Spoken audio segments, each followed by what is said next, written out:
My name is Elena Lane Harland, 52, retired detective, Santa Fe born, raised on badge polish and courtroom fluorescent lights. These days I sleep in a narrow house that creaks like an old ship, alone except for a porch swing that remembers more laughter than I do. Divorce will do that. Leave the picture frames and take the pictures. I told myself I was finished with midnight knocks and emergency rooms, finished with the taste of copper adrenaline at the back of my throat. Then the phone rang at 3:17 a.m. on a Thursday in late October, the kind of night when the air cuts like glass, and the moon hangs low like a warning you don't want to understand. The ringtone was not mine. It was my daughter's, Emily's, a song she'd loved at 15, and slowed down to a piano version, more ache than melody. It has followed me through years of custody calendars and school pickups and quiet holidays spent pretending we were more okay than we were. I was already half awake. Parents learn that half sleep when their children live under another roof, always listening for the next name, the next need. My hand found the phone before my eyes found the screen. It glowed the contact she'd set for herself when she was 12, back when stickers were currency and certainty was simple. Emmy Comet. She liked the idea that she could leave a trail of light wherever she went.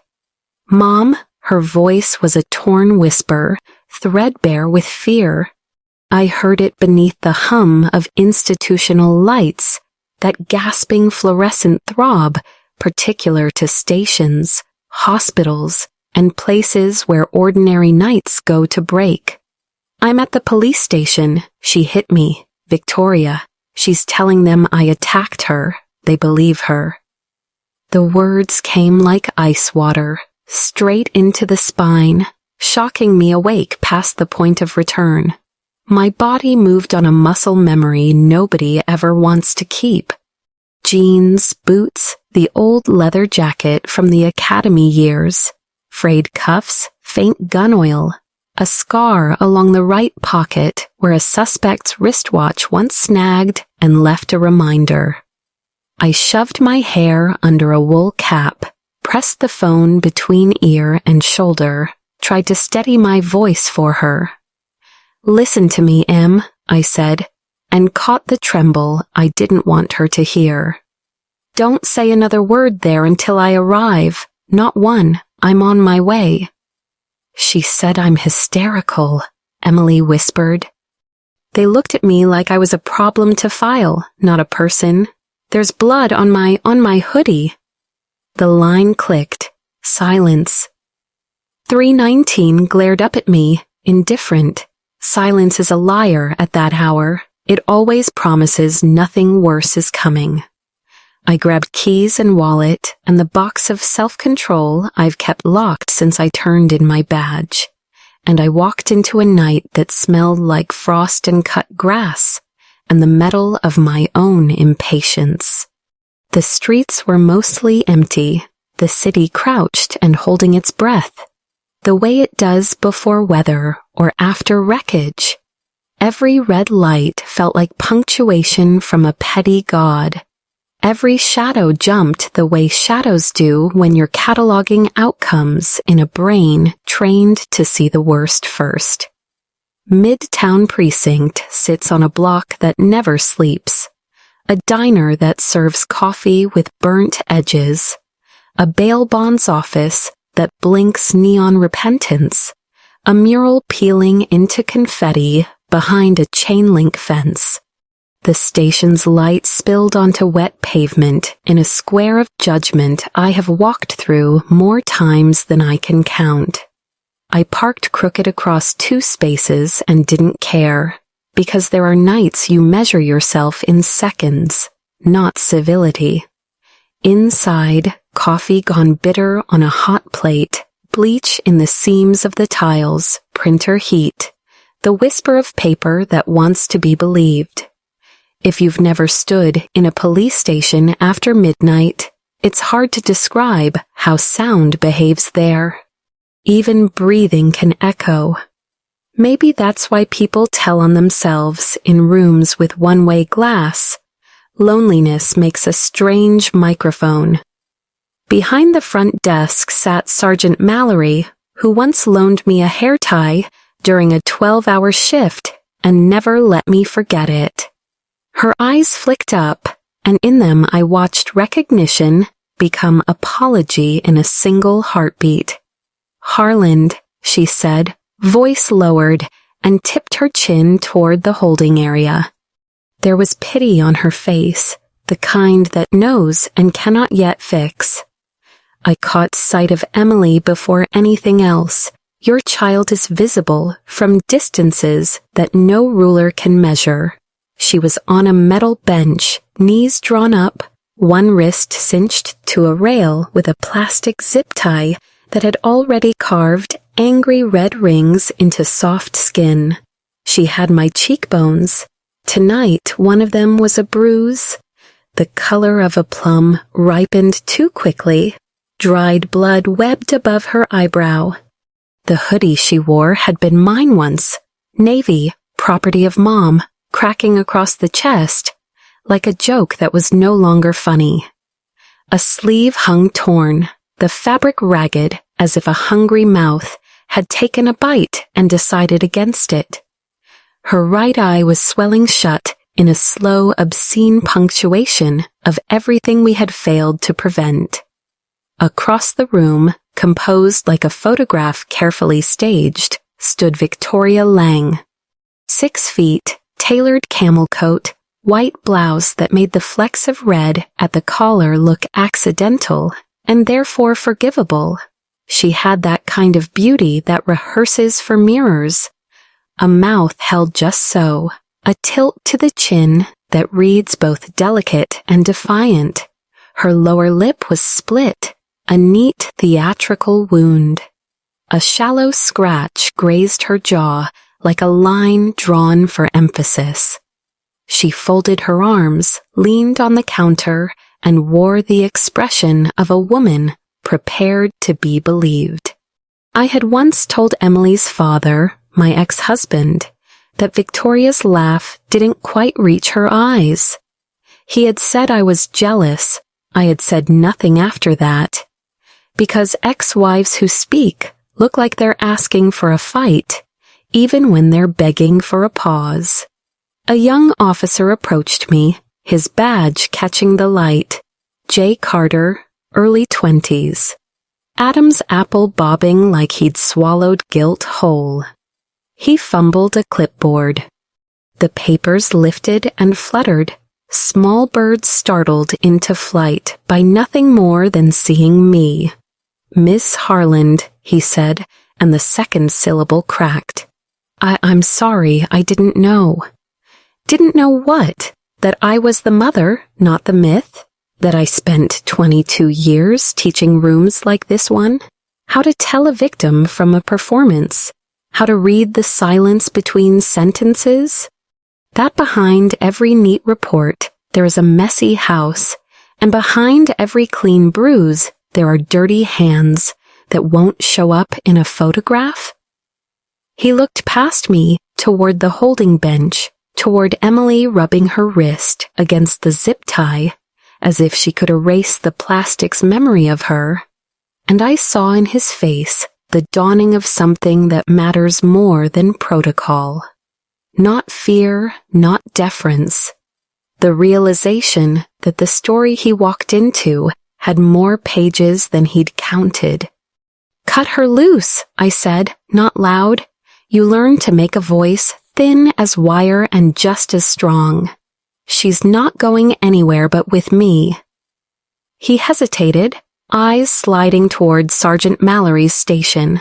A veteran officer, Ramirez, had already moved closer to my daughter, the set of her shoulders a familiar grammar of protection. Ramirez and I share a class ring year, if not a class. We share the certainty of women who have learned that politeness can be a weapon turned against you.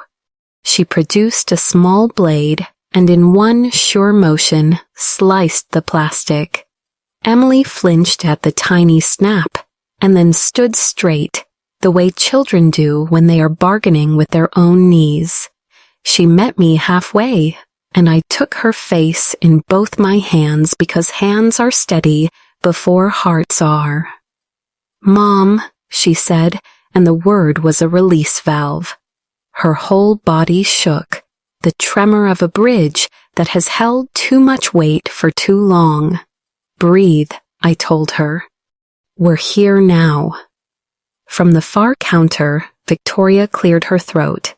"She came at me with a knife," she said, voice smooth as poured wax. "I defended myself.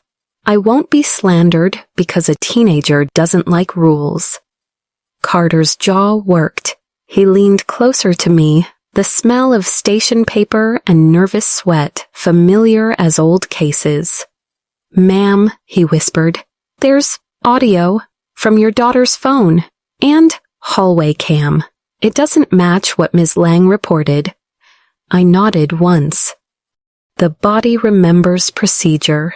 The heart remembers promises. You can stand still on a cliff if you trust your feet, but you cannot command the sea to be calm. Behind Carter, the clock above the intake desk clicked to 3:41, and the second hand moved like a metronome in a room full of musicians playing different songs. I looked at my daughter. I looked at the woman who had groomed herself to be believed. I looked at the young officer learning the first lesson worth keeping, that evidence has a sound, and so does the truth. "Okay," I said, to him, to myself, to the night that had just changed its mind about how it would end. "Then let's do this right." He swallowed, straightened, and for a moment looked every bit the officer he was about to become. "Yes, ma'am." He glanced at my jacket, the frayed cuffs, the stain only cops recognize, for what it used to be. I really didn't know. "Now you do," I thought, and took Emily's hand. The station air hummed. Somewhere a printer spat paper into the tray like a small white surrender. And for the first time in years, I stopped feeling retired. I felt necessary. The hallway to the interview rooms was a ribbon of waxed linoleum and bad decisions, lined with posters that promised empathy in fonts too cheerful for 3 a.m. Carter led us, his boots squeaking apology with every step. Ramirez paced at our flank, the quiet gravity of someone who knows when to fill a doorway. I kept Emily close enough that I could feel the small tremors moving through her shoulder, the aftershocks of a quake that had started hours ago and would not be done for months. We passed a bulletin board with photos from Community Day, uniforms smiling with kids holding paper badges. A strip of fluorescent light flickered above the frame like a skipped heartbeat. The station is full of contradictions like that, photos of trust, rooms for doubt. Carter pushed open the door to interview 2, and the familiar rectangle swallowed us whole. Table, 2 chairs, a camera in the corner with an unblinking red eye, a wall that was a mirror to the guilty, and a window to the trained. "Sit," I told Emily, because directions are bridges when the ground feels like water. She eased down, winced when the chair back brushed the bruise blooming across her cheek. I took in the rest, finger-shaped shadows around her upper arms, the ragged tear where the hoodie sleeve had given out, the smear of dried blood at the collar that had gone brown and stubborn. Somewhere in me, the cop catalogued. Somewhere else, the mother counted breaths. Carter hovered, then set a styrofoam cup of water on the table, the thin lip trembling the way his hands wouldn't. Ms. Harland, he said, I want to be transparent. He glanced toward the glass where a faint reflection betrayed Ramirez on the other side. When Miss Lang came in, she presented as the injured party. She was composed. She said, Emily. He faltered at my daughter's name, looked at her, started again. She said Emily grabbed a kitchen knife during an argument, came at her. Miss Lang showed superficial wounds. We detained your daughter for everyone's safety while we sorted statements. His Adam's apple bobbed. Then I found this. He tapped his phone, then thought better of it, and slid a department tablet across to me. A file name glowed on the screen. 11:47 p.m. audio. Your daughter seems to have hit record when she dialed 911. The system captured the call, but her phone also caught the room, everything. He swallowed. We haven't completed formal chain of custody intake, so I'm not playing it without Ramirez present. But I want you to know, it doesn't match Ms. Lang's statement.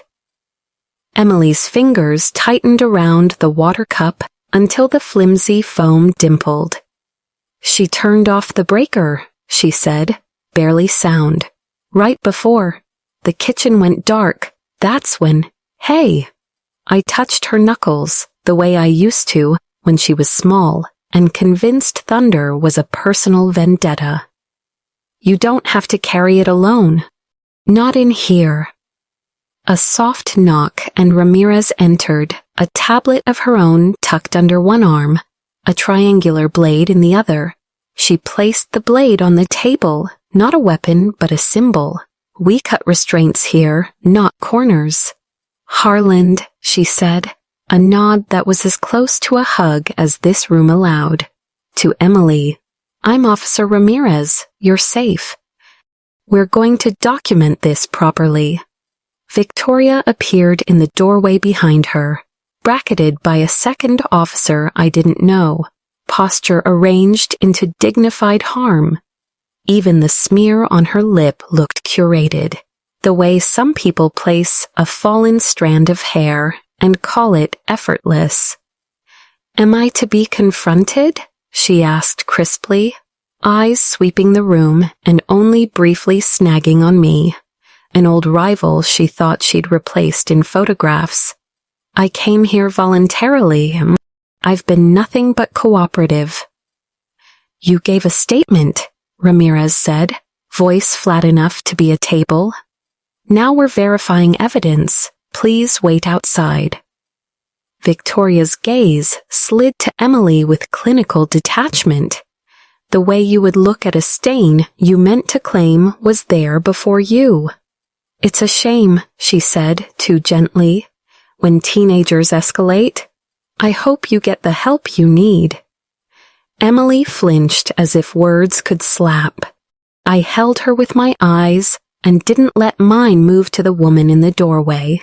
The most dangerous thing you can give a liar is your attention. It becomes a mirror they perform for. Ramirez's jaw ticked once. Out, she repeated. When the door closed, the room exhaled. Carter powered the wall unit, the record light blooming. For the record, he began, and I heard how many times I had said those words. He documented the time, the presence of officers, my relationship to the victim, the status of the evidence. The rhythm calmed me, a rosary of bureaucracy with beads of accountability. Ritual matters in messy rooms. He placed the tablet so that the screen faced the lens, then turned it back toward us. We won't play it all, he said. Just enough to confirm inconsistencies. The audio cracked to life, the hum of a refrigerator, the crisp whisper of fabric against stone, a breath caught on the edge of meaning, then a voice, Victoria's, distorted a little by space, but unmistakable in its ornaments, low, tight. Don't use that tone. I told you about dishes. Your mother works all day. I will not have this mess. A scuffle. Emily's voice, small then, strangely polite. I'll clean. Please don't. A short, hard sound. A hand meeting a counter, a drawer slamming. The rubbery thud of something soft caught and stopped. Then a hiss of anger, closer to the microphone than it should be. Look at me when I'm... The recording fractured in a scrape, the telltale static of a device shoved, then darkness, literal and audible, the air conditioner cutting out as the breaker tripped. In that dark, a sob, involuntary, startled, the kind a body makes when a head meets an edge. The call connects. 911, the dispatcher says, threaded with routine. What is your emergency? And my daughter's voice, no performance left in it. She's hurting me, please, please. A crash, a howl, not mine, not yet. The line snaps to silence. Carter stopped the file. Nobody spoke for a count of 3, the sacred number you give a room to settle after the truth has raised its hand. Emily's breath feathered a stutter. I reached, pulled the hoodie collar straight, a useless maternal tidying. Thank you, I told Carter. Gratitude can be instruction. People grow toward it. He nodded, relief loosening his shoulders. There's hallway camera too, he said. Building C, 3rd floor. Ms. Lang pulls Ms. Reeves inside at 11:42. No knife in Ms. Reeves' hands. Lights go out. 43 seconds. Ms. Reeves stumbles back out alone and heads for the stairwell. Super says the payphone downstairs still works. He heard sirens and tested it at 11:50. He checked his notes, embarrassed by his thoroughness. It connected. Ramirez scribbled a time code. We'll need medical photographs, she said to me, to Emily, to the record. Old injuries, too, if present. She paused, met Emily's eyes. This is the part where we believe you and still prove it twice. Emily nodded, quick, as if agreement itself might speed time. She told me I was dramatic, she said. The confession of a girl who has been coached to doubt her own linearity. That I was trying to ruin her marriage, she said. If I told anyone, she'd make sure I was sent away. That Mom would be happier without the stress. Something in me that had not cracked in decades fissured. Divorce breeds myths. That the new love heals the old ache. That a blended home dissolves jagged edges. That teenagers are storms you wait out with patience and good umbrellas. I had wanted those myths to be sturdy enough to lean on. I had not wanted to be the ex-wife who warned and looked bitter. The mother who seemed possessive and small. While I was trying not to become a stereotype, my daughter was being fed a script. Ramirez capped her pen. We'll pull priors, she said. Patterns matter. She meant in the city database. She also meant in kitchens where the lights go off at convenient times. Carter cleared his throat.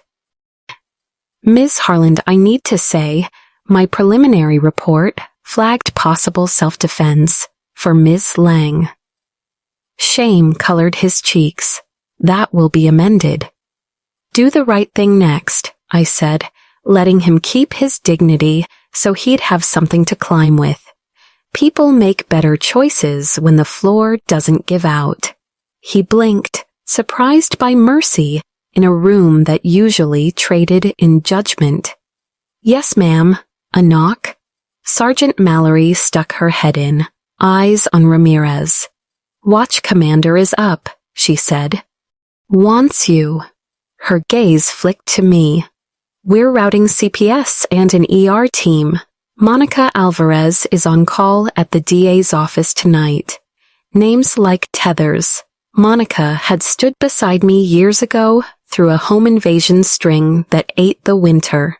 She knows the difference between a neat story and a true one. The room steadied under the weight of competent women. Outside the door, I heard Victoria's voice rising, careful corners smoothing into something raw. I'm a taxpayer. I know my rights. Every abuser knows at least 3 good lines. Every survivor learns to rewrite them. Ramirez moved to the door. We'll take formal statements and transport to the hospital, she said. To Emily, you did the most important thing. You reached someone who would pick up. Emily looked at me the way she used to in the rearview mirror on first days of school, trying to memorize my face for courage. Will they believe me? They already do, I said, and felt the first stitch in a torn fabric pull snug. And we'll make sure the evidence sings the same song. Carter lifted the tablet again, set it gently aside, as if respect could retroactively protect what it had recorded. There's something else, he added, cautious. Your name lit a flag in the system. I'm still confirming, but I think there's history with the Lang family. History. The word rolled across the table and broke in the middle. I didn't pick up the pieces yet. That was a part 3 problem. For now, we had a girl who needed a camera's measured eye and a nurse's stern kindness, and a city that needed to learn how to look past clean collars and curated wounds. First things first, I said. Hospital, documentation, then the rest. We stood. The room watched us go, that unblinking red light, faithful to its task. In the hallway, the fluorescent hum felt less like judgment and more like a promise that the truth, once turned on, is very hard to shut off. They took us the long way out, past the copy room that always smells like hot paper and worry, past lockers scabbed with old stickers, past the wall of commendations where faces age in brass frames, while names refuse to tarnish. My feet knew the building better than my mind did at 3-something in the morning. Muscle memory steered me even as the night kept rearranging itself into a story I didn't want but understood too well. In the admin alcove outside the watch commander's office, Carter stopped and angled his body so that we formed a small triangle cut off from the rest of the precinct. He lowered his voice without being told. Miss Harland, there's a hit in our system. On the surname Lang. He hesitated, throat working. 15 years ago, armed robbery at a gas and go on 8th and Mercer. The defendant was one Thomas Tommy Lang. The arresting detective, he swallowed, was you. The hallway seemed to tilt a degree, a camera operator's slow rack. I remembered the case with the clarity of a winter day. The grainy security footage, the clerk's trembling statement, the pistol whip that left a crescent scar just beneath a hairline. I remembered a kid in an oversized suit sitting behind the defense, jaw set in the way of boys who think hate can harden them against consequence. 17, maybe. Big sister in the gallery, spine like a rod. She held his hand when the verdict landed as if she could anchor him through concrete. The judge read 25 years and the boy promised revenge, a child's oath said in a man's voice. Victoria was in that courtroom, I said, quietly enough that only the paint could overhear. She watched me walk her brother through the tape frame by frame. I didn't add what came later, the letter that arrived the next spring, angry circles dug into paper. You ruin families, you will pay. The captain filed it. We added a patrol past my then house for a month. I learned how to carry a threat like a dull coin in my pocket and stop worrying I'd spend it. Carter's eyes flicked, apology chasing confusion across them. "I'm sorry," he said, and meant the small and the large at once. "Don't be," I told him. "Just don't let it steer you off evidence." Ramirez joined us, a folder tucked under her arm and a set to her jaw that meant decisions had been made.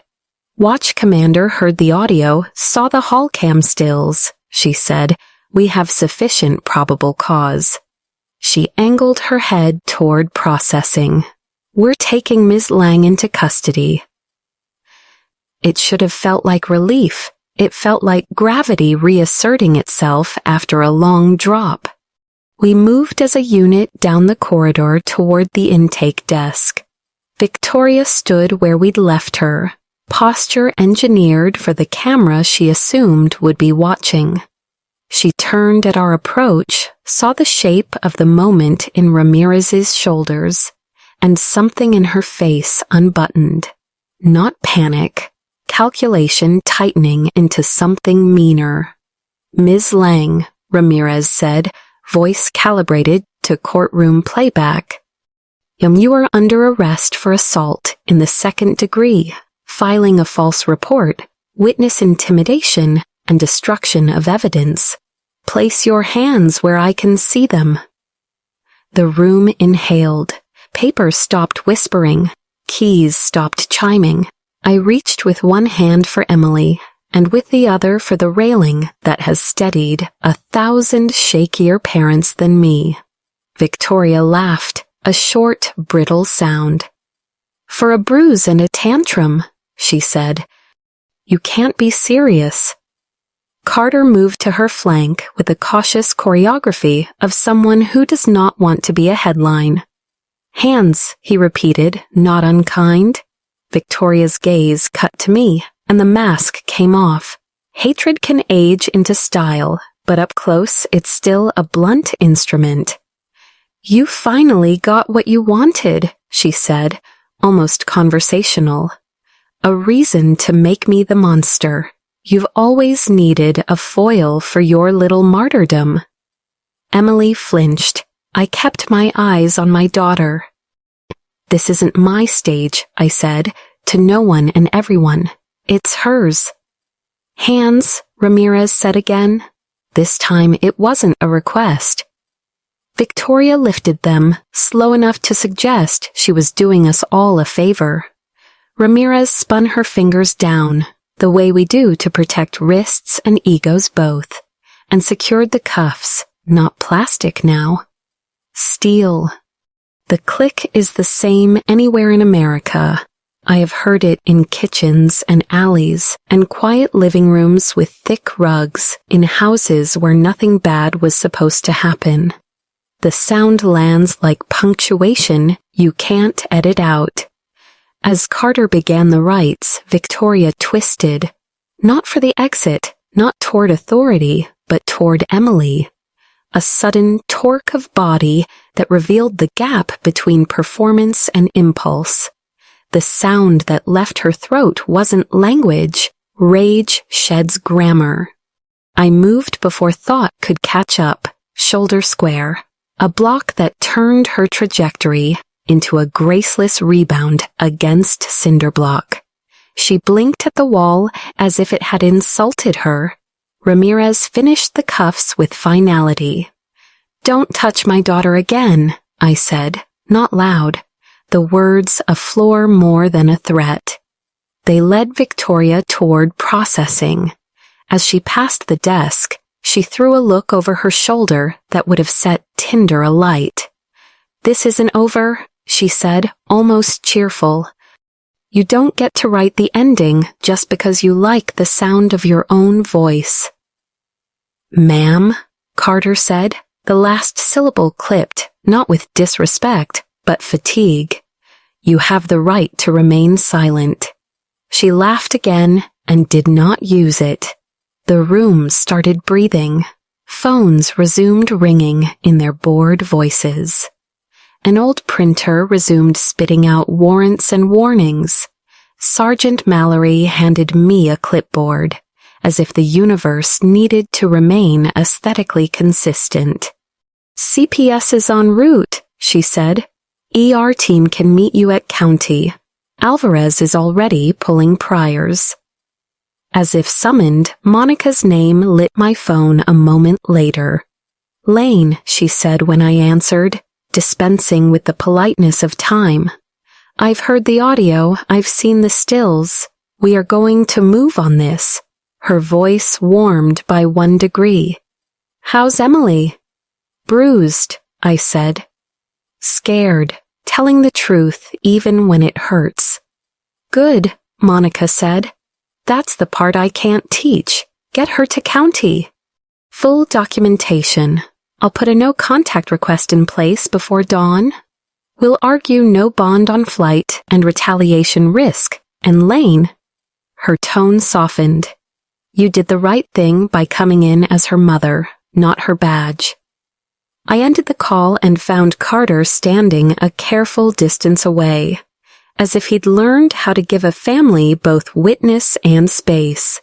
His face was pink with the apology he kept trying to perform correctly. "I owe you both," he said. I took Ms. Lang's story at face value when she walked in. Older, composed, clean collar. He shook his head. "I wrote possible self-defense on the initial intake. That will be corrected. I'm volunteering for the training panel when this is over. We need better instincts for these dynamics." "You don't need better instincts," I told him. "You need better checklists that force the right work. The instincts come when you spend enough nights like this, listening to the wrong people sound right." He nodded, almost grateful for the absolution of homework. "Yes, ma'am." Ramirez returned with a small property bag. Inside, the torn sleeve from Emily's hoodie lay like a shed skin. Zip-tie shavings glittered in the bottom like confetti for a party no one wanted. "Forensics will swab under her nails," she said, business anchoring kindness. "We'll capture old bruising patterns if present. Hospital first." Emily's hand found mine. When she spoke, the voice was steadier than it had been all night, the way a line stretches and then remembers it is a cord. "What happens now?" "Now," I said, "we let the paper do what the paper is for. We let photographs say the thing your body already knows. We let witnesses remember they heard what they heard." I squeezed her fingers. "And we remember that the truth is patient." As we turned toward the exit, Carter jogged to catch up, sheepish. "One more thing," he said, quieter. "We canvassed the building by phone while you were in interview 2. Neighbor in 3B, Delgado, reported a thud that shook her ceiling around 11:45. She thought it was the TV until she saw Ms. Reeves limp to the bus stop in the morning with her hood up. And 2A, college kid, has ring footage of Ms. Lang coming down to the maintenance room at 12:03 carrying a toolbox. He said she looked for a camera, then chose the corner without one. "Corners always have cameras," Ramirez muttered, already texting a request to the super, even when abusers think they don't. Carter blew out a breath, as if he'd been holding it since 3:17. "We'll run the maintenance room cam. Super says the payphone downstairs is still operational. He tested it at 11:50 because sirens spooked him. It connected." Outside, dawn was still a rumor. We stepped into air that made lungs sting in a way that felt like honesty. The cruiser door opened with its old hinge complaint. Emily slid in, moving like someone who has learned not to argue with pain. Ramirez took the driver's seat.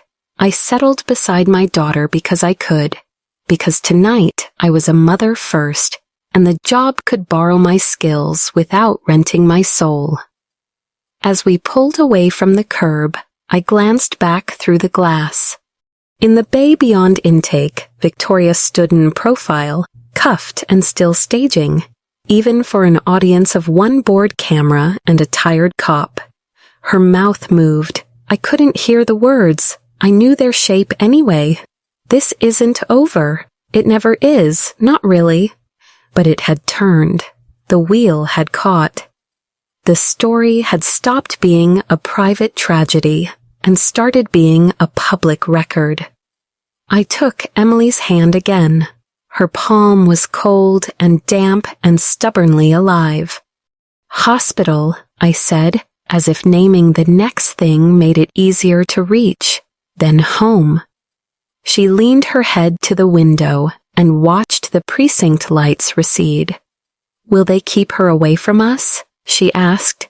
Yes, I said, with the conviction of a woman who knows both the weak links and the welded ones. And if they don't, I will. The city unspooled in sodium gold and long shadows. Somewhere, a bakery started the morning. Somewhere else, a siren chose a different street. We drove toward Proof. County ER at 4 a.m. looks like a lighthouse that refuses to be tired. White corridors, stainless trays, light so clean it feels like a scolding. The automatic doors parted and the smell met us first. Antiseptic, warmed plastic, the faint copper of a night that didn't go quietly. Ramirez handled triage with the tidy authority of someone who knows how to turn chaos into a line. Victim of assault, she told the intake nurse. Document everything, chain of custody photos, old and new. The nurse, a woman with tired kindness at the corners of her mouth, nodded once and clipped a band to Emily's wrist that made her officially believed. They put us in Bay 6, curtains on 3 sides, the 4th a wall of equipment that beeped politely to remind us we were still on this side of the worst. An overhead camera angled down with the disinterest of a bird.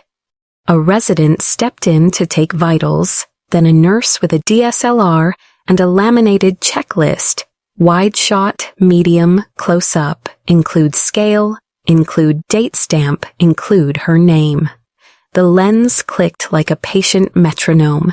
Every bruise was a continent they mapped, with borders and topography and notes in a tidy hand.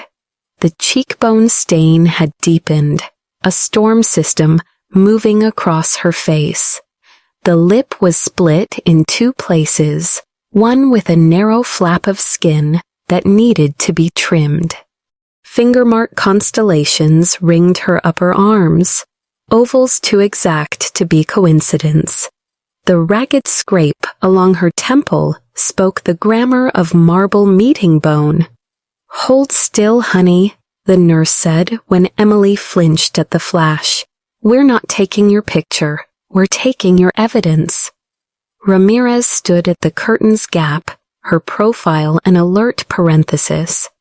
Carter hovered just beyond, signing forms, fetching cups of water with the zeal of a penitent. He looked smaller in the hospital light, as if his mistakes had shed height. When he caught my eye, he mouthed, "I'm sorry," without sound, and I let him have that apology, so he would bring better ones into rooms like this for the rest of his career. A doctor arrived with steel gray hair tucked into a bun so neat it could have balanced the whole department.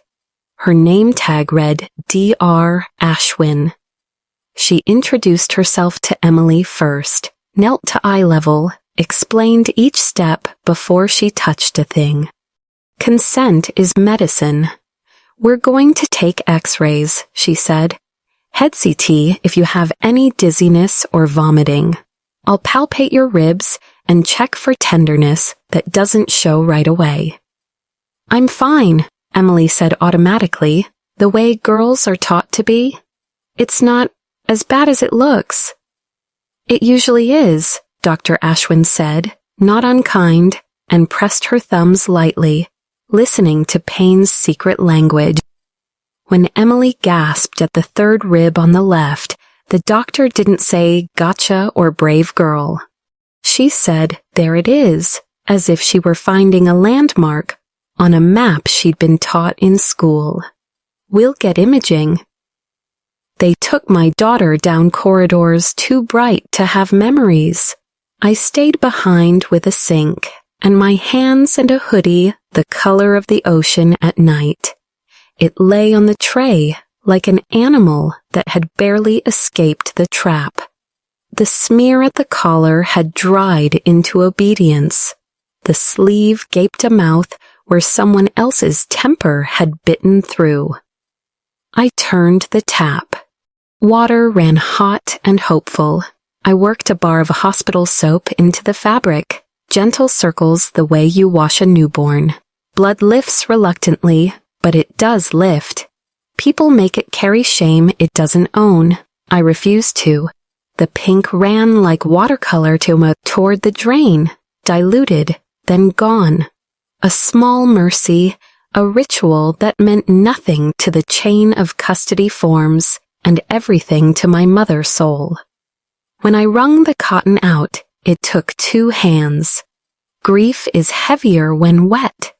Marisol arrived with a clipboard and a cardigan that looked like it had known 100 human shoulders and never judged a single one. I'm the social worker on tonight, she said, setting her bag down like a shield. Mid-40s, soft voice, eyes that didn't flinch from the ugly parts. I'll take Emily's statement in a bit, if that's okay with her. We'll talk about safety planning, emergency orders, next steps. I'll connect with CPS and the DA's office so you don't have to repeat yourselves a dozen times. Thank you, I said. 2 words that still feel insufficient, because what I meant was thank you for being the witness women have needed in this room since hospitals figured out how to plug in lights. She'll need follow-up, Marisol added. Trauma-informed therapist. It's not weakness, it's physical therapy for the heart. I can give you a list. Give me a list, I said. I will make them my religion. They wheeled Emily back with the blanket tucked around her as if tucking could undo anything. The CT was clean, the X-rays were not. Dr. Ashwin showed me the light on dark. A hairline fracture on the 8th rib that was older, remodeling edges softened by time. A healed wrist from roughly 6 months ago. Tenderness consistent with newer rib trauma that might not show radiographically yet. The phrases were clinical and devastating. This wasn't the first time, she said, voice the kind you use when you hand someone a truth you wish the world didn't contain. We're mandated to report suspected ongoing abuse to CPS and the district attorney. I want you to know I'm doing that. It protects you as much as it protects her. Do it, I said. Please do it fast. Emily lay very still, staring at the ceiling tiles that all hospitals bought from the same purgatory. I kept thinking I could make it to 18, she said, as if confessing an unfinished homework assignment. Just 2 more years? I thought if I kept the peace, stayed small, I wouldn't make Mom... She stopped, corrected herself automatically. The way children of divorce learn to police pronouns. I wouldn't make Dad upset. She told you to be small, Marisol said, not asking. Abusers always do. It keeps the furniture from moving when violence needs an alibi. Emily's mouth twisted. She said I was dramatic, that I was jealous. She told Dad I was trying to ruin his marriage. Her voice cracked and reassembled. I thought maybe I was. Maybe I was the... She didn't finish the word. You were a child, I said. She chose to be cruel. I kept my voice steady because if I let the ocean into this room, it would take the building with it. We're not doing that script anymore. The nurse returned with paperwork and a camera for the second round of photos, now with measuring tape placed at the margin of the bruise, now with the ER case number in frame. Evidence eats doubt for breakfast. After, she handed Emily a small plastic cup with 2 pills. Acetaminophen and ibuprofen, she said. Alternate every 3 hours. Ice in 15-minute intervals. Rest. And no apology for taking up space while you hurt. By the time we signed the last page, dawn had begun to consider the horizon. The hospital windows faced east, and you could see the slightest seam of lavender thinking about breaking. Ramirez checked back in, crisp even after a night that should have wrinkled her. Victoria Lang is in county, she said. Booked. D.A. Alvarez filed an emergency no-contact order. Bond hearing will be Monday. We've flagged retaliation risk. Patrol will swing by your place tonight and tomorrow. You'll have a case detective in a few hours. I'm staying on until you're home. Home, Emily repeated, as if the word might bruise if said too loudly. Can I not go back? You're not going back there, I said, quick enough to convince the God who writes exceptions. Not ever. We stopped by the property window so Emily could collect her phone in an evidence bag we signed like a shared promise. Carter met us there, hat in hand in a way that looked less like performance and more like respect. I've notified the watch commander we're opening an internal review on our initial response, he said, cheeks chapped pink. And I'm signing up to help write the refresher training on domestic calls. We're going to build a checklist that forces us to ask the right questions before we swallow the neat story. Good, I said. Make it annoying. Make it impossible to skip. He managed a rueful smile. Annoying is where change lives. Outside, morning finally admitted itself. The light was pale and forgiving. Ramirez followed us to my truck. Emily slid into the passenger seat like a pilgrim finding the pew she used to sit in as a child. I thanked Ramirez the way women say thank you when they've run out of the small versions. She nodded, tapped the roof twice, an old officer's blessing, and stepped back. Call if anything, even a feeling, she said. We believe those. Back home, the porch swing greeted us like an old friend who knows better than to ask questions. The yard gleamed with frost, every blade of grass edged in silver, like a thing newly minted. I warmed milk, stirred cocoa and sugar, added a pinch of salt the way my grandmother taught me to make sweetness honest. Emily wrapped both hands around the dinosaur mug, the green one with the cracked handle she'd chosen at 9, and watched steam curl like ghosts that had changed their minds. Without makeup, without the armor of high school arrangement, she looked very young and very ancient all at once. I should have told you sooner, she said into the cup. When the little things started, the door checks, the cornering, the rules that kept changing, so I could always be breaking one. I thought if I waited, if I just kept quiet until college. You survived exactly as long as you needed to, I said. That's not failure, that's strategy. She nodded, eyes wet but not leaking. Will it stop? Yes, I said. And for the first time, I believed it all the way down. Because we're going to make it stop. My phone buzzed against the porch rail. A text lit the screen with a name that used to be home, and now was a logistics problem. Mark. Flight landed early. Can't reach Victoria. Emily's phone off. Everything okay? I showed her. She bit her split lip and winced.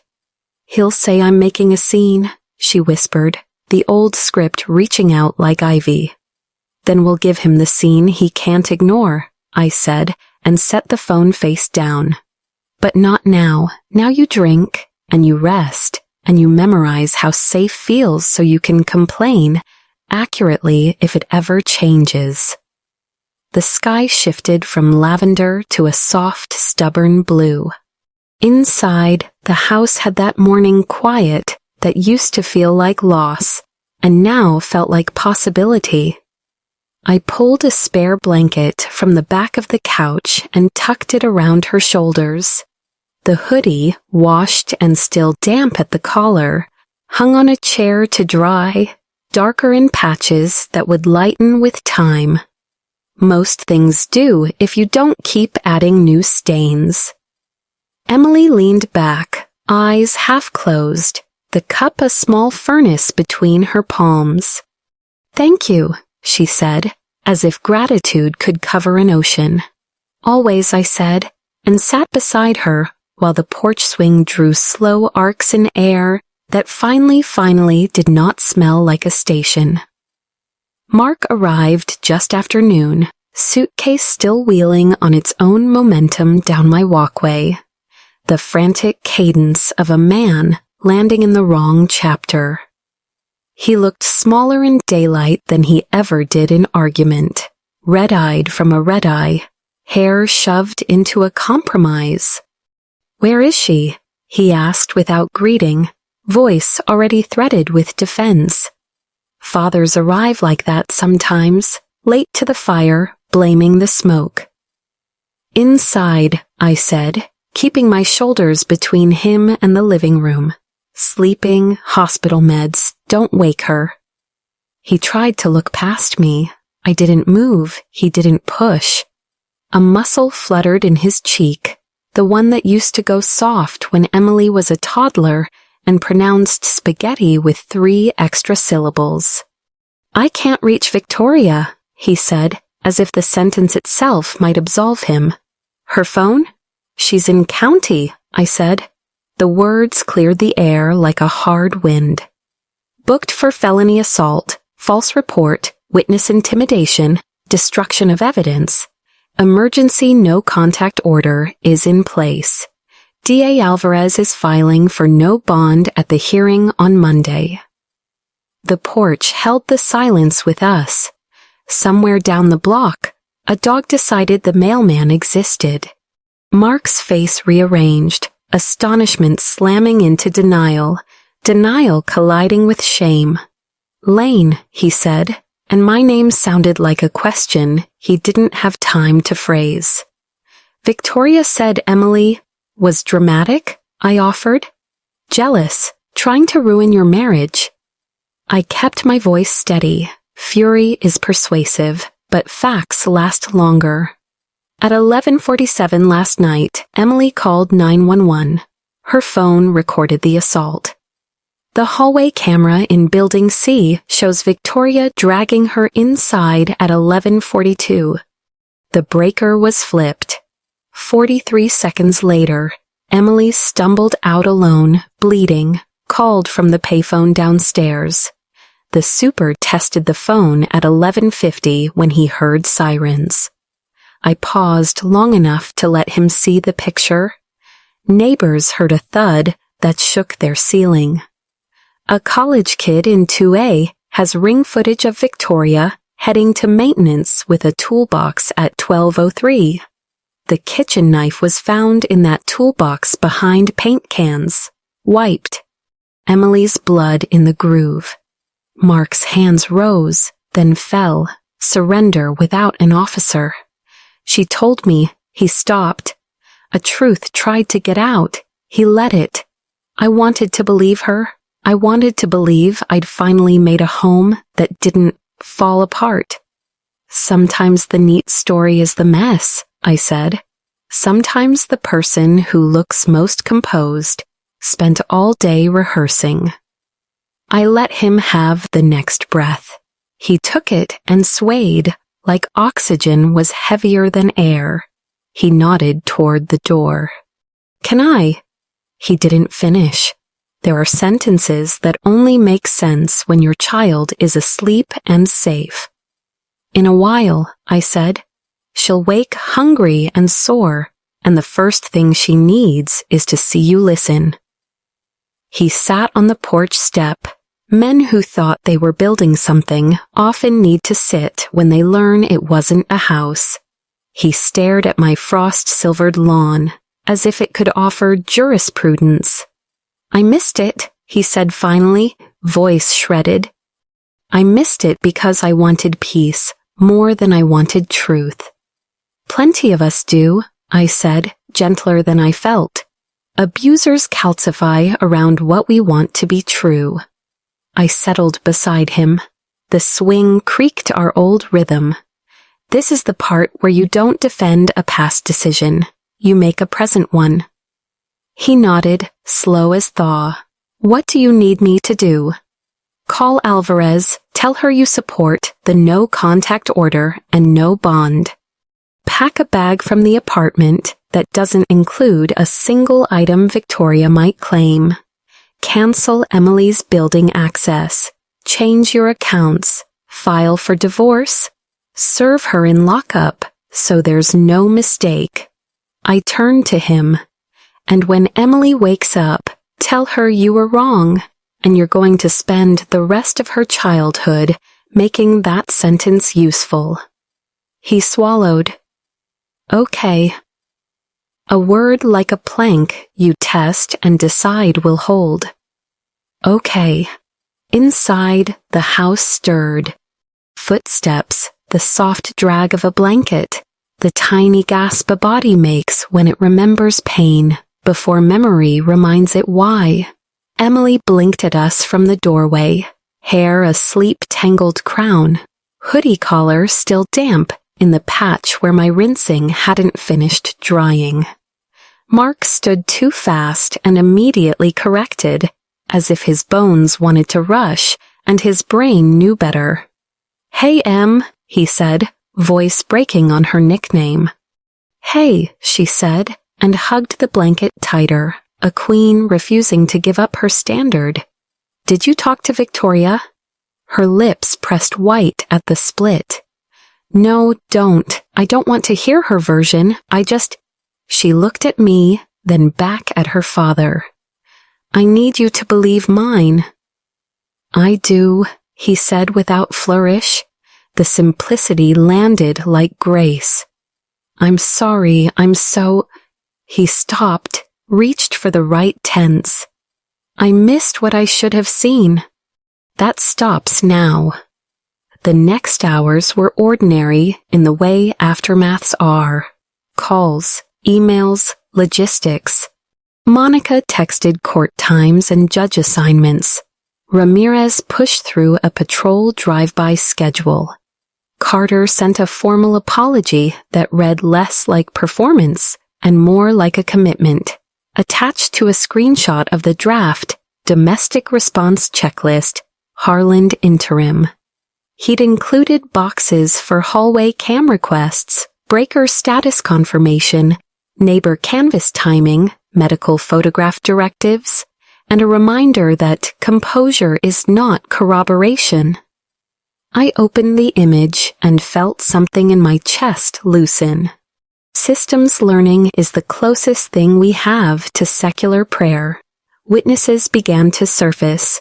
Mrs. Delgado from 3B came forward in an email composed in Spanish and apology. She'd heard the thud, thought TV, seen Emily limping to the bus stop the next morning with her hood up, had worried, and then told herself not to be dramatic. She would testify. The 2A student shared his ring clips. Victoria glancing up-down, choosing the maintenance corner she thought blind. Toolbox in hand like a prop in a play that had the wrong audience. The super, Mr. Patel, found the missing knife tucked behind paint cans, wrapped in a rag that still held someone else's impatience. Lab rushed a swab, Emily's blood in the groove, Skin cells under the torn hoodie sleeve, Victoria's, embedded like the body's own affidavit. Evidence doesn't forget even when people are asked to. By Sunday night, the case had become less a question and more a set of coordinates. Mark spent the day signing, canceling, changing, and not trying to talk Emily out of her own memory. He slept on my couch with a blanket that had once lived at the foot of our marriage, and woke each time a floorboard negotiated with itself.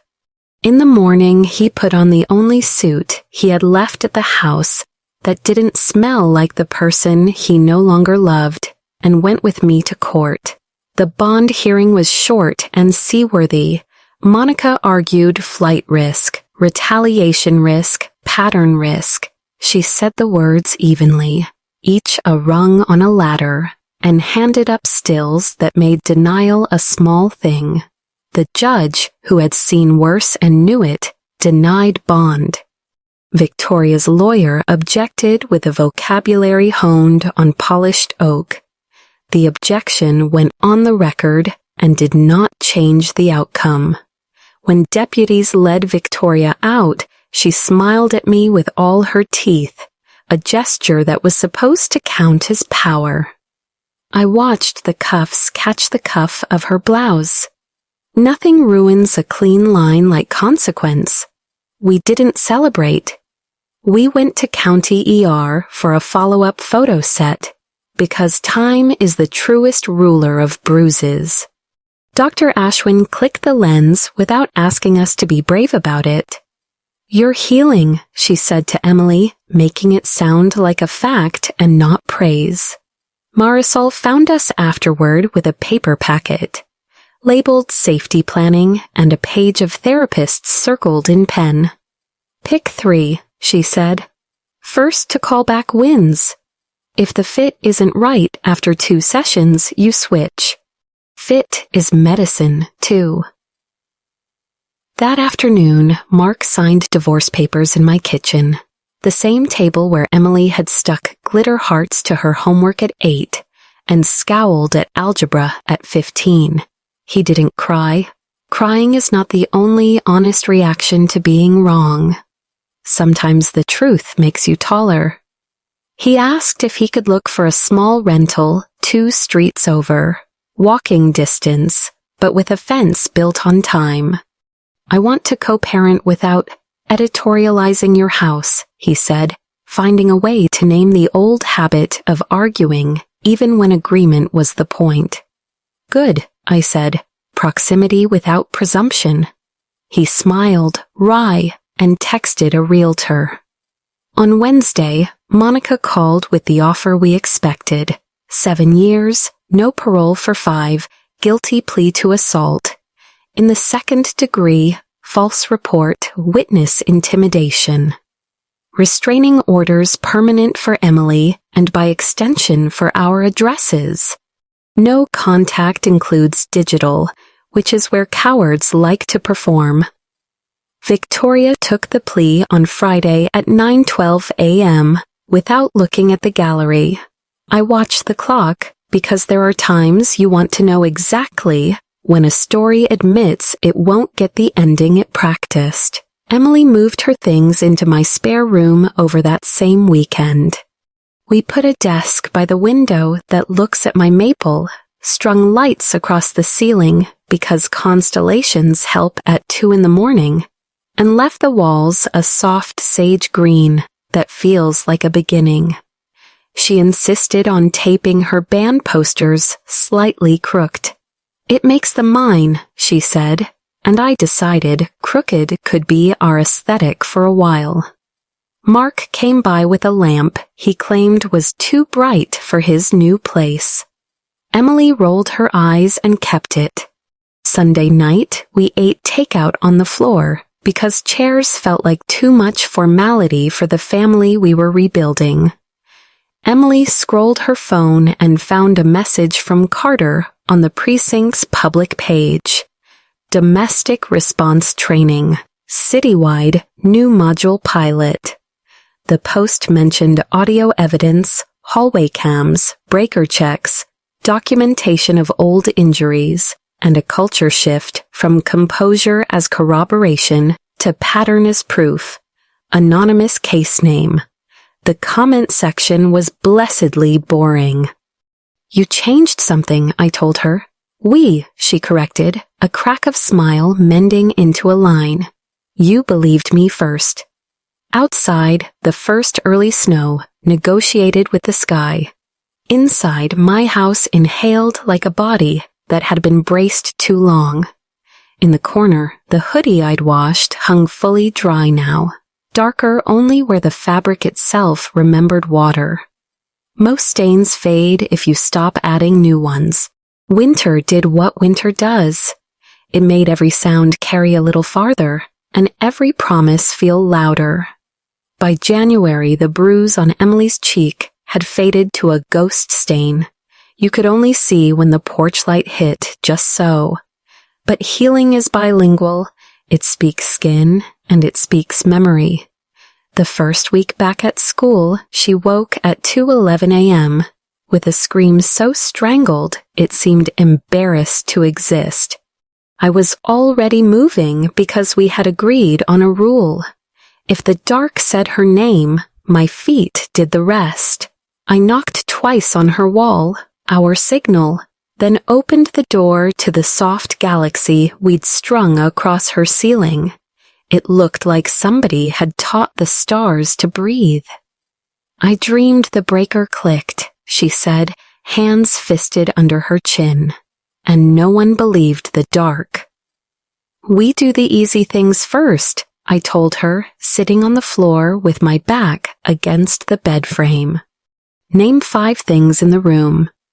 Grounding isn't magic, but it's a rope thrown from one shore to another. String lights, the desk, band poster, the maple shadow, your hoodie. I pointed to the navy fabric folded at the chair, clean and unafraid.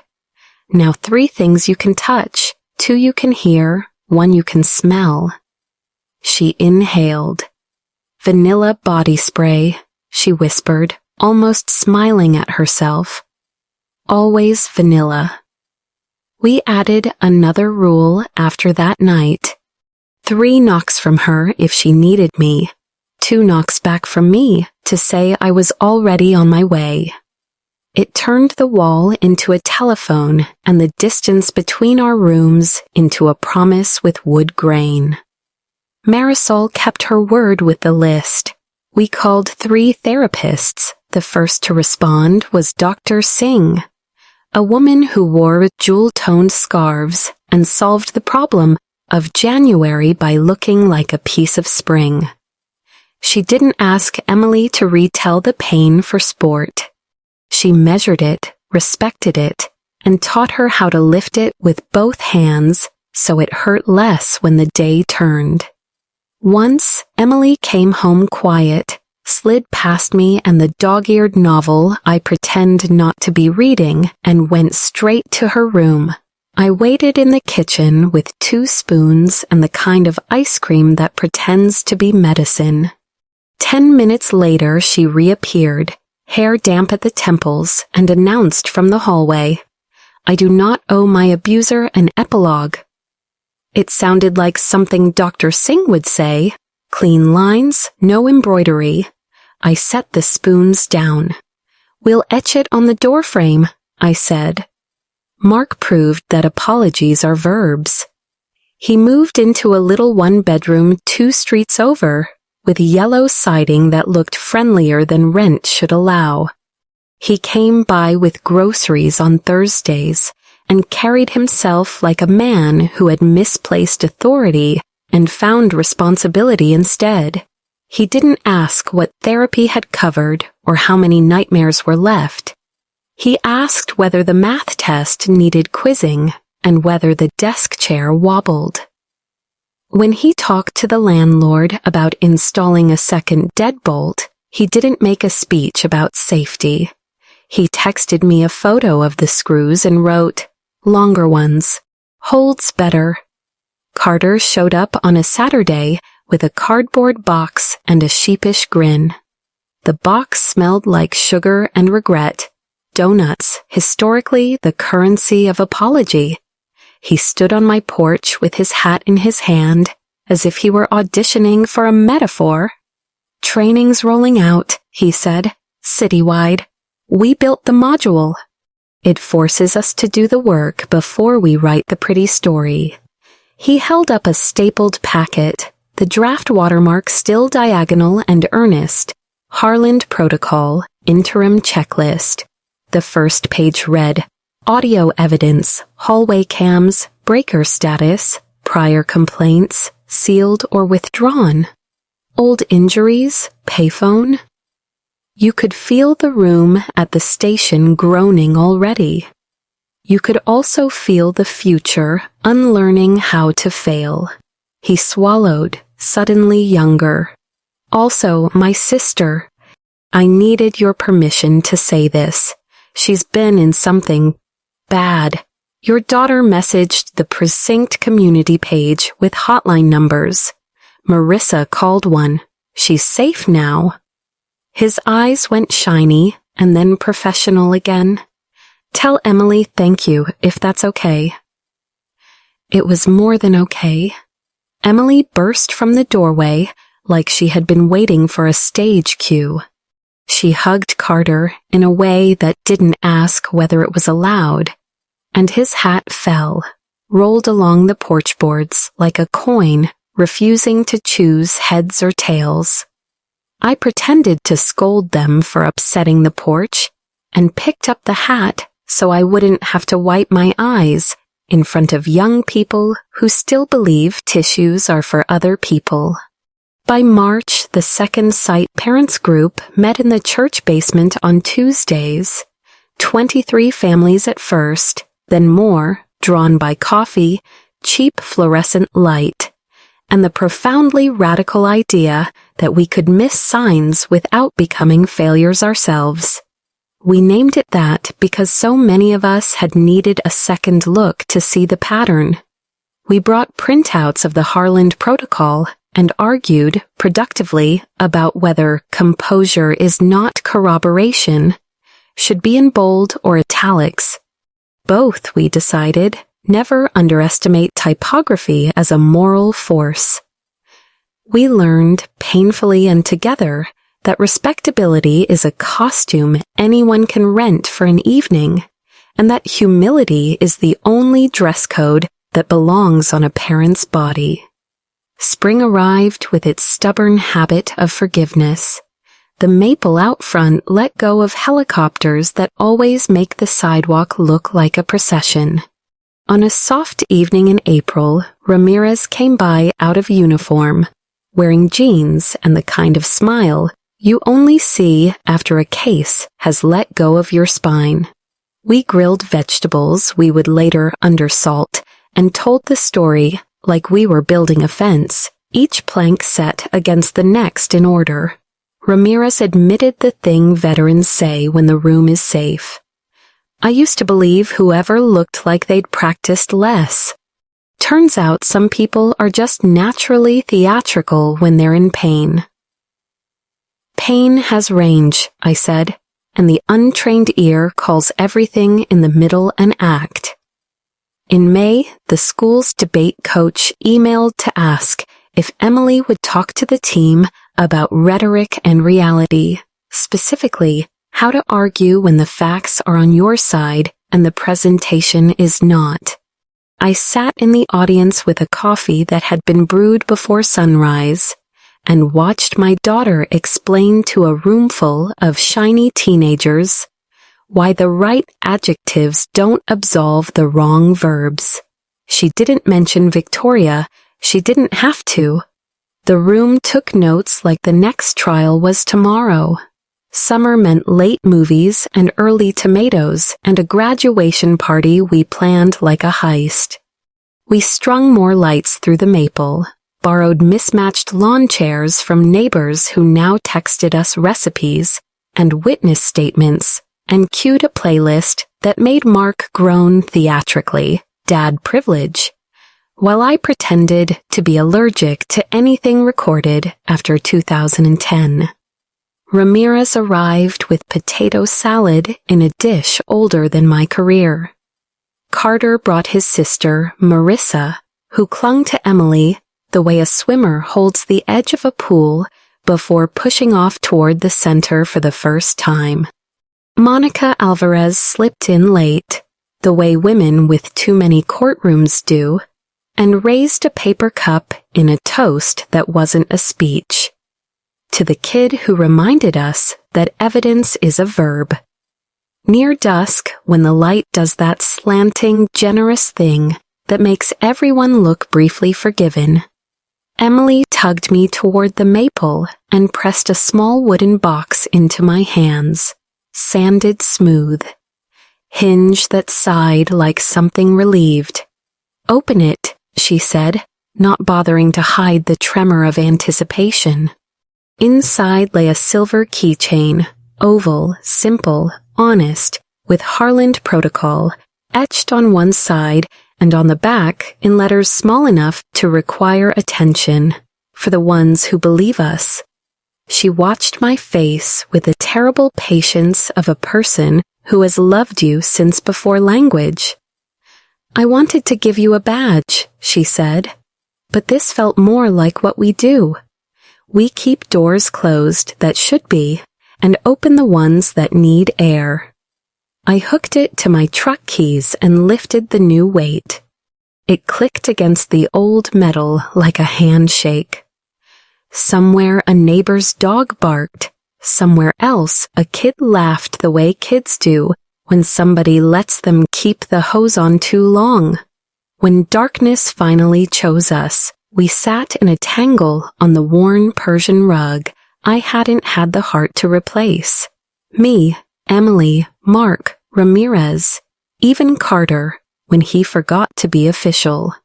We watched a movie we could quote and pretended the raccoon was a philosopher because some nights you improve art with sentiment on purpose. Emily leaned into my shoulder in that absent-minded way the safe do, and I let the moment brand me on the inside where it counts more. Later, long after the last guest left with Tupperware debts we would never collect, after the last string light blinked its goodbye and the maple accepted that even parties must rest, I stood on the porch and turned the keychain in my palm. It wasn't a badge, it was better. Badges say you have permission. This said we had an obligation. I knocked twice on Emily's wall before I went to bed. 2 knocks back came immediately, her way of telling me the night understood its assignment. Somewhere in the city, a young officer read a checklist and didn't roll his eyes. Somewhere in a kitchen, a breaker was not flipped because someone had learned we were checking. Somewhere, a girl recorded the hum of a refrigerator, and the evidence sang like a choir under bad lighting. Justice had stopped being a performance for us. It had become a practice. 2 years is a strange unit. It's long enough for scars to forget their job and soften into stories, and short enough that one song can still transport you to a night you survived. By the time the maple out front did its second spring performance, Emily had grown into herself like a house built on bedrock. Same address, sturdier frame. She wore her hair longer, her laugh louder, and a thin silver sliver of a scar still bisecting her eyebrow like a comet that had chosen to stay. In June, she started her internship in the district attorney's office, a maze of glass and paper where justice learns to conjugate itself in the future tense. Monica Alvarez met her at the elevator with a stack of case files, and the kind of smile women reserve for daughters they did not birth but choose daily. We needed the voice in the room who knows how evidence sounds, Monica told her. Policy listens differently when you speak. The voice became a draft in a week, A bill to expand victim advocacy in schools. Not a slogan, structure. Anonymous tip lines posted in bathrooms and counselor offices. Mandatory training for teachers on how to read disclosures without laundering them into doubt. MOUs between districts and local shelters for emergency placements that didn't look like punishment. A clear protocol for documenting old injuries when new ones appear. A funding line for on-campus trauma counselors, because teenagers shouldn't have to take 2 buses and a secret to tell the truth. Emily sat in meetings where men in clean suits worried about budgets and women in clean blouses worried about bodies. And she kept saying the thing that made both flinch and nod. We either pay for the light in classrooms or the fluorescent bulbs over gurneys. Choose. When the bill reached committee, Carter, now Detective Carter, badge polished less from vanity than use. Took a day off he pretended not to need and testified. He did not make himself a hero, he made himself an example. I wrote the wrong box first, he said. The Harland Protocol made me write the right ones before I could guess. You could feel the room lean toward the checklist, the way rooms lean toward the practical when the theoretical is done grandstanding. Marissa sat behind him, hands braided and unbraiding in her lap, safe in ways that still surprised her. When the vote came 9-2, Monica squeezed Emily's shoulder so hard they both laughed later about the bruise in the shape of approval. Meanwhile, Second Sight parents outgrew the church basement.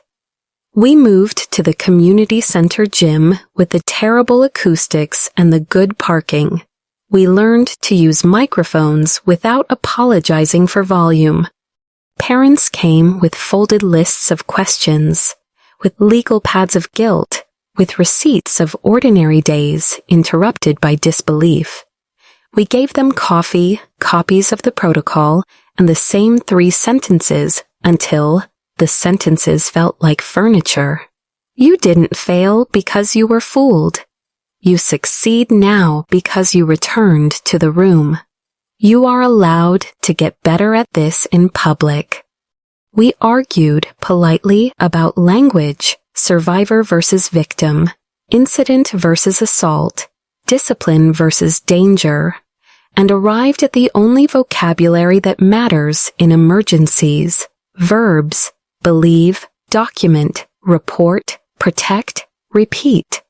Lane Harland, me, who once thought retirement was a porch and quiet, said yes to too many invitations and found out that guest lecturer is code for tell the truth in rooms where it's been edited. I stood in front of recruits and veterans and reminded them that composure comes standard on certain faces and terror does not. I showed them the cheap trick with the breaker box and the expensive trick with humility. I told them that the least glamorous skill in law enforcement is the ability to say, let's slow down and look again. I watched a roomful of shoulders drop when they realized slowing down is not failure, it's fidelity. Mark built a life that wasn't penance, just proof. He kept the rental 2 streets over and the lamp that was allegedly too bright. And he learned how to be present without being praised for it. He showed up to Tuesday group twice, the maximum we allow for non-caretakers, and then showed up to Saturday mornings with bagels and no commentary. He and I did the awkward dance of co-parenting without the soundtrack of old arguments. And we learned the choreography of grace. You hand the other person the benefit of the doubt with 2 hands and no receipts. Not everything turned cinematic. Some days were only errands and weather. That's the point. The work we did turned down the volume on terror until ordinary could be heard. On the anniversary of the night with the fluorescent lights, Emily bought us cupcakes and wrote, "We made it in frosting," that collapsed under its own optimism. We ate them anyway, standing in the kitchen where we had once catalogued bruises, as if they were constellations we could name into safety. Tommy Lang, serving a sentence whose math has outlasted his rage, wrote Monica a second letter. No threats this time. Just a line that said, "Tell the kid she turned a hallway into a law." He asked nothing. It felt like a weather report from a climate where men learn to speak in smaller storms. In December, snow came early and honest. The precinct held a year-end training where they put the Harland Protocol on one slide and a payphone on the next. Carter made a corny joke about relics, and then an older sergeant raised a hand and said, "Those things saved lives before we called it technology." We passed around a battered handset from the evidence locker, the kind that requires quarters and faith, and I watched young officers hold it like a myth remastered. Technology changes, truth still needs a line. On a clear Tuesday, the governor signed the school advocacy bill with enough cameras to make cynics roll their eyes and enough parents to make them stop. Emily stood in the gallery wearing the same hoodie, now soft gray from washing and life. She didn't speak on camera. She didn't need to. When the pen lifted, she exhaled, shoulders dropping like she'd been carrying a door, and someone finally took the other side. On the way out, a teacher none of us knew pressed a note into her hand. "Thank you for making it easier to believe them in time. We celebrated like church, quietly with soup and bread and chairs pulled close. Ramirez brought a bouquet that looked like a field. Monica brought a bottle that looked like victory. Carter brought a donut because some vows are forever. We toasted with mismatched mugs because life is, and Emily made a speech that wasn't one. Justice used to be a gavel in my head. Now it's a checklist and a key and a phone number and a person who picks up. That night, I did the thing I do when the world feels solvable for half a minute. I went to the porch. The swing remembered the creak. The keychain, oval, honest, sat warm from my palm, Harland Protocol catching porch light. The back engraving small enough to force attention.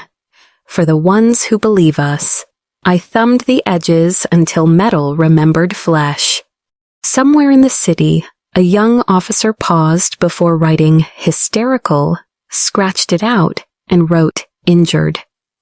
Somewhere a breaker was left untouched because someone knew we'd check the timestamp. Somewhere a parent noticed finger-shaped shadows and chose evidence over denial. All of that, the aggregate of small, correct actions, felt louder than the night. Emily joined me, blanket around her shoulders like a modest cape. We watched our breath right itself in the air and then vanish, a kind of magic that never gets old. "Do you think it stays fixed?" she asked, not looking at me, because big questions are easier when they're aimed at weather. "No," I said. "I think we keep fixing it." She nodded. "Good.